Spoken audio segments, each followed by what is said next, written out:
غزوہ تبوک ایک ایسا موقع تھا کہ جب نبی صلی اللہ علیہ وآلہ وسلم نے اللہ تعالیٰ کے حکم سے تمام مسلمانوں کو حکم دیا کہ وہ جنگ میں شریک ہوں گے۔ اس سے پہلے یہ اصول نہ تھا اور مسلمانوں پر جنگ میں شرکت کرنا لازمی نہیں تھا، بلکہ جو جنگ میں شریک ہو جاتے تو انہیں مال غنیمت میں سے حصہ دے دیا جاتا۔ لیکن جو جنگ میں شریک نہیں ہوتے تھے ان پر کسی قسم کی کوئی گرفت نہ تھی۔ لیکن چونکہ غزوہ تبوک اس وقت کی عالمی سپر پاور کیسر روم کے خلاف ایک فیصلہ کن جنگ تھی، اس لیے اللہ تعالیٰ نے اس جنگ میں تمام مسلمانوں کو شریک ہونے کا حکم دے دیا، اور منافقین جو کہ ہر جنگ میں شریک نہ ہو کر بہانے تراشتے تھے، اللہ تبارک و تعالیٰ کی حکمت عملی تھی کہ اللہ تعالیٰ نے ان منافقین کو بے نقاب کرنا تھا۔ اب ان منافقین کی جان پر بن گئی تھی اور وہ بہانے تراشنے لگے۔ انہیں منافقین کے پیچھے کچھ سادہ لوگ اور معصوم صحابہ بھی لگ گئے اور وہ بھی اس جنگ میں شریک نہ ہوئے۔ 3 صحابہ کرام ایسے تھے جو ان منافقین کے جال میں پھنس کر شریک جنگ نہ ہوئے۔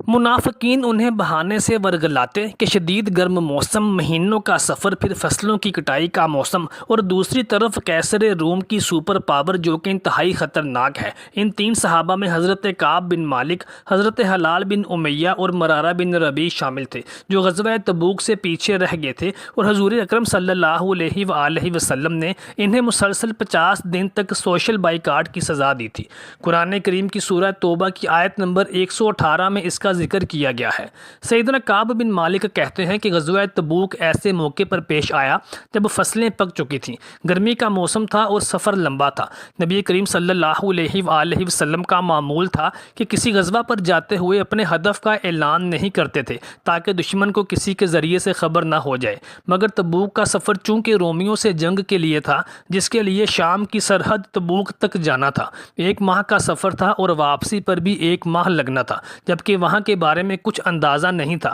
اس لیے کہ کیسر روم خود 1 لاکھ فوج لے کر شام میں پہنچ چکا تھا اور مسلمانوں پر حملے کی تیاری کر رہا تھا، اور نبی کریم اسے حملے کا موقع دینے کی بجائے خود وہاں جا کر سرحد پر اس سے مقابلہ کرنا چاہتے تھے۔ مقابلہ بڑی طاقت سے تھا، اس لیے نبی صلی اللہ علیہ وآلہ وسلم نے واضح طور پر بتا دیا کہ رومیوں کے مقابلے میں جانا ہے تاکہ سب لوگ پوری طرح سے تیار ہو جائیں۔ حکم یہ تھا کہ جو بھی لڑنے کے قابل ہے وہ ساتھ چلے۔ کعب بن مالک کا کہنا ہے کہ میں پوری طرح سے تیار تھا، 2 سواریاں بھی خرید رکھی تھیں اور ویسے بھی ٹھیک حالات میں تھا، لیکن روانگی کے موقع پر مجھ سے سستی ہو گئی کہ آج تیاری کرتا ہوں، کل سامان خریدوں گا، اور اسی آج کل میں جناب نبی صلی اللہ علیہ وآلہ وسلم روانہ ہو گئے۔ میں پھر بھی مطمئن تھا کہ اچھی سواری رکھتا ہوں، 1-2 روز بعد میں بھی روانہ ہوا تو قافلے سے جا ملوں گا، مگر سستی بدستور چلتی رہی، حتیٰ کہ کئی روز گزر گئے اور میں نے یہ اندازہ کر لیا کہ اب نہیں پہنچ سکوں گا۔ نبی صلی اللہ علیہ وآلہ وسلم کی روانگی کے بعد مدینہ منورہ میں یا تو معذور لوگ رہ گئے تھے یا ایسے لوگ جنہیں ہم منافقین شمار کرتے تھے۔ مجھے اپنے آپ کو ان کے درمیان دیکھ کر شرمندگی سی محسوس ہوتی تھی، مگر اب کچھ نہیں ہو سکتا تھا۔ دوران سفر ایک موقع پر نبی کریم صلی اللہ علیہ وآلہ وسلم نے ساتھیوں سے دریافت کیا کہ کعب نے کیا کیا؟ ایک شخص نے کہا کہ اس کو مزاج کی نزاکت اور نخرے نے روک لیا ہے۔ سیدنا جابر رضی اللہ تعالی عنہ بھی موجود تھے، انہوں نے ٹوک دیا کہ وہ مخلص صحابی ہیں، اس کے بارے میں ایسی بات کرنا ٹھیک نہیں۔ کعب بن مالک کہتے ہیں کہ جوں جناب رسول اکرم صلی اللہ علیہ وآلہ وسلم کی واپسی کی خبریں مل رہی تھیں، مجھے فکر لاحق تھی کہ آپ صلی اللہ علیہ وآلہ وسلم کے سامنے کیا عذر پیش کروں گا۔ اتنے میں تقریباً 3 ماہ کے بعد رسول اکرم صلی اللہ علیہ وآلہ وسلم مدینہ منورہ تشریف لے آئے، جبکہ میں نے 1 روز پہلے اپنے دل میں یہ فیصلہ کر لیا تھا کہ کوئی بہانہ نہیں تراشوں گا اور صاف اصل بات عرض کر دوں گا، اس پر جو فیصلہ ہوگا وہ میرے لیے بہتر ہوگا۔ نبی صلی اللہ علیہ وآلہ وسلم کا معمول تھا کہ جب سفر سے واپس آتے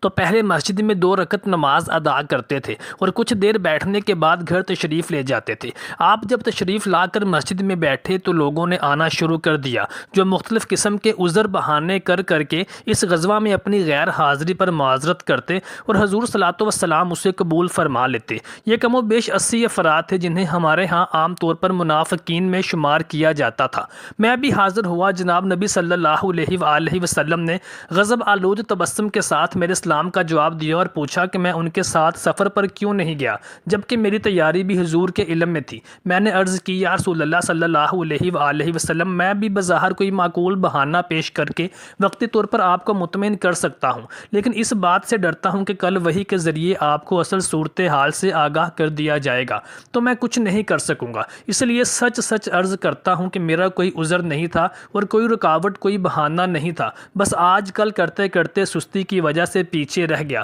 رسول اللہ صلی اللہ علیہ وآلہ وسلم نے فرمایا کہ تم نے چونکہ سچ بولا ہے اس لیے تم اپنے بارے میں فیصلے کا انتظار کرو، اور عام مسلمانوں کو حکم دیا کہ کعب کے ساتھ بول چال اور لین دین بند رکھو۔ کعب بن مالک فرماتے ہیں کہ اس سوشل بائیکاٹ کی وجہ سے مدینہ منورہ کی زمین میرے اوپر تنگ ہو گئی، نہ کوئی مجھ سے بات کرتا ہے، نہ کوئی سلام کہتا ہے، نہ سلام کا جواب دیتا ہے، اور نہ ہی میری طرف کوئی متوجہ ہوتا ہے۔ مجھے مدینہ منورہ کے در و دیوار اجنبی لگ رہے تھے۔ چند ہی روز میں میرا سانس گھٹنے لگا۔ میری پریشانی کی بڑی وجوہات دو تھیں۔ ایک یہ تھی کہ اگر اس دوران میرا انتقال ہو گیا تو نبی اکرم میرا جنازہ نہیں پڑھیں گے، اور اگر خدا نخواستہ اس کیفیت میں خود نبی اکرم صلی اللہ علیہ وآلہ وسلم چل بسے تو باقی ساری زندگی اس سوشل بائیکاٹ میں گزرے گی۔ مگر جب مجھے معلوم ہوا کہ میرے ساتھ دو اور بدری صحابی حضرت حلال بن امیہ اور مرارہ بن ربیع بھی اسی صورتحال سے دو چار ہیں تو پریشانی کچھ کم ہوئی کہ میں اس سزا میں اکیلا نہیں ہوں۔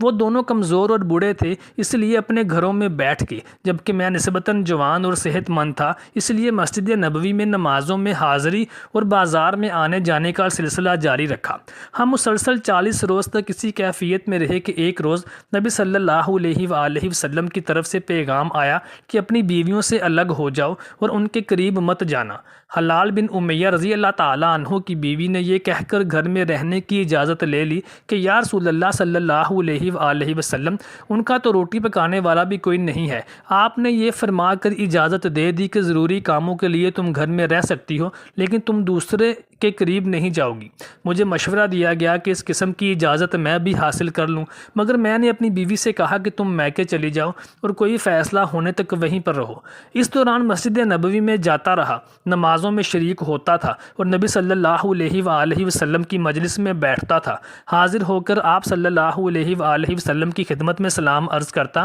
اور آپ منہ دوسری طرف کر کے کن انکھیوں سے دیکھتا کہ کیا نبی صلی اللہ علیہ وآلہ وسلم نے میرے سلام کا جواب دیا یا نہیں، مگر ادھر مکمل خاموشی رہتی تھی۔ میرے ساتھی مدینہ منورہ کے لوگوں کے اس سوشل بائیکاٹ پر 50 راتیں گزر چکی تھیں اور ہماری پریشانی میں مسلسل اضافہ ہوتا جا رہا تھا۔ ایک روز میں فجر کی نماز پڑھ کر فارغ ہوا تو مجھے گھر کے سامنے کے پہاڑ صلاح سے آواز سنائی دی، اے کعب خوش ہو جاؤ۔ میں سمجھ گیا کہ ہماری معافی کا اعلان آ گیا ہے۔ ہوا یوں کہ رات کو وحی کے ذریعے اللہ تعالیٰ نے ہماری معافی کا فیصلہ سورہ توبہ کی مذکورہ بالا آیات کریمہ کے ذریعے صادر فرما دیا تھا، اور جناب نبی صلی اللہ علیہ وآلہ وسلم نے صبح نماز فجر کے بعد جب مسجد نبوی میں آ کر اس کا اعلان فرمایا تو 2 حضرات مجھے اس کی خبر دینے کے لیے دوڑ پڑے۔ ان میں سے مجھے یہ خبر پہلے دینے میں مقابلہ ہو گیا تھا۔ ایک گھوڑے پر سوار ہو کر پہاڑی راستوں سے گزرتے ہوئے میری طرف تیزی سے چلا آ رہا تھا، جبکہ دوسرا پیدل ہی دوڑ پڑا تھا، اور درمیانی راستوں سے ہوتے ہوئے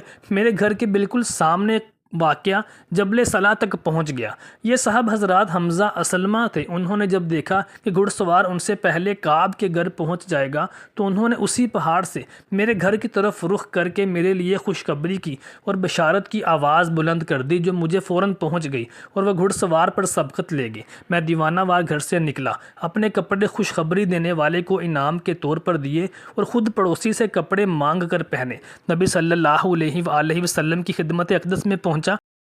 تو وہ صحابہ کرام کے جھرمٹ میں انتہائی خوشی کے عالم میں تشریف فرما تھے۔ حضرت طلحہ رضی اللہ تعالیٰ عنہ نے آگے بڑھ کر میرا استقبال کیا اور رسول اللہ صلی اللہ علیہ وآلہ وسلم نے مجھے اس آزمائش میں سرخرو ہونے پر مبارکباد دی۔ میں نے عرض کیا، یا رسول اللہ صلی اللہ علیہ وآلہ وسلم، مجھے سچ بولنے کی وجہ سے یہ اعزاز ملا ہے، اس لیے وعدہ کرتا ہوں کہ زندگی بھر کبھی جھوٹ نہیں بولوں گا، اور آج میں اعلان کرتا ہوں کہ اس خوشی میں میرا سارا مال اور میری جائیداد اللہ کی راہ میں صدقہ ہے۔ نبی کریم صلی اللہ علیہ وآلہ وسلم نے ارشاد فرمایا کہ سارا نہیں، اپنے لیے بھی کچھ روک لو۔ تو میں نے عرض کیا، ٹھیک ہے، خیبر میں ملنے والا باغ میں اپنے لیے روک لیتا ہوں، اور اس کے سوا میرا سارا باقی مال اللہ تعالیٰ کی راہ میں صدقہ ہے۔ اللہ تعالیٰ سے دعا ہے کہ ہمیں بھی سچ بولنے اور سچ پر عمل کرنے کی توفیق عطا فرمائے۔